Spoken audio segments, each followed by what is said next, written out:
Question de Madame Fadila Khattabi à Madame la ministre du Travail. La parole est à Madame Fadila Khattabi.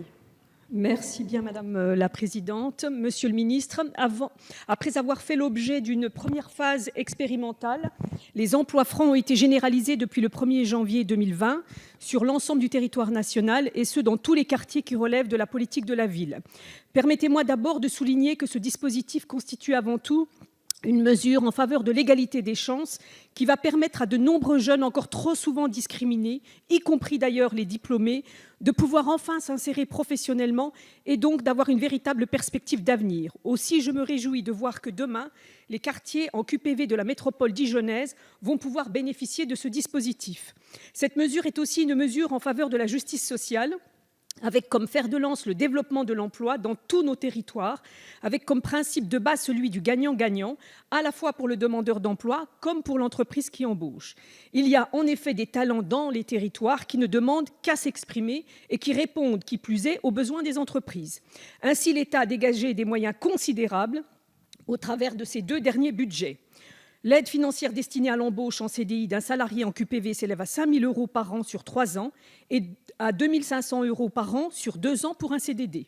Depuis leur généralisation, les emplois francs font donc plus que jamais partie intégrante de la politique que nous menons depuis maintenant 2 ans et qui contribue à lutter sans relâche contre le chômage de masse. Cependant, afin de rendre cette généralisation la plus efficiente possible, il est indispensable que les entreprises aient accès à ces emplois francs, et ce, en disposant des informations nécessaires. Ma question est donc la suivante. Quels sont, Monsieur le ministre, les outils de communication qui seront déployés à destination du monde économique, ainsi que les différentes mesures d'accompagnement qui pourront inciter les entreprises à se saisir de ce dispositif? Je vous remercie. Merci Madame Khattabi. La parole est à Monsieur le secrétaire d'État auprès du ministre de l'Action et des Comptes publics, Monsieur Olivier Dussopt. Merci Madame la Présidente, Madame la députée Khattabi. Vous l'avez rappelé, les emplois francs sont une réponse forte et concrète aux difficultés d'accès à l'emploi que rencontrent de nombreux habitants dans les quartiers prioritaires. Et c'est un réel coup de pouce à l'embauche pour combattre les discriminations dont ils peuvent être victimes. J'ajoute que le dispositif est un succès puisque la phase expérimentale a permis d'atteindre plus de 18 700 emplois francs signés, dont 80% de CDI, ce qui était bien l'objectif recherché. Malgré des résultats très satisfaisants, les emplois francs peuvent encore gagner en notoriété auprès du monde économique. Et la généralisation de la mesure à l'ensemble des quartiers prioritaires de la politique de la ville ne pourra que faciliter cette communication à grande échelle. Nous avons constitué un kit de communication à la fois complet et relayé à nos relais auprès du monde économique et associatif pour participer à cette augmentation de la notoriété. Partout sur les nouveaux territoires, les préfets se mobilisent pour valoriser la signature des premiers contrats et communiquer sur les remarquables opportunités d'embauche découlant de cette mesure.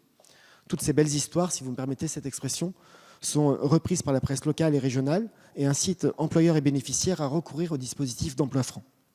Par ailleurs, Pôle emploi s'investit massivement dans le lancement du dispositif sur tous les nouveaux territoires pour faire connaître l'emploi franc aux employeurs et leur proposer un accompagnement de bout en bout permettant de concrétiser chaque opportunité d'embauche en emploi franc, y compris en les accompagnant sur toutes les modalités administratives.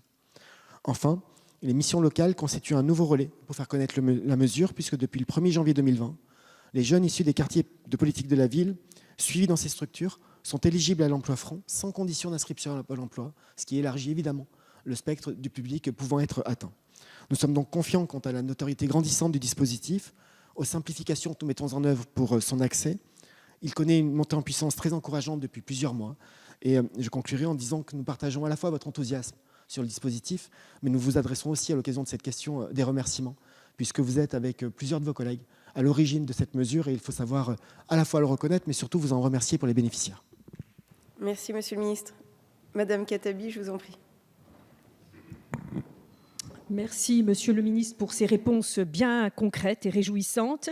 Et donc, bien sûr, j'appelle les entreprises à se mobiliser massivement autour de ce dispositif, à se mobiliser pour ces territoires qui font partie intégralement de la République. Je vous remercie. Question de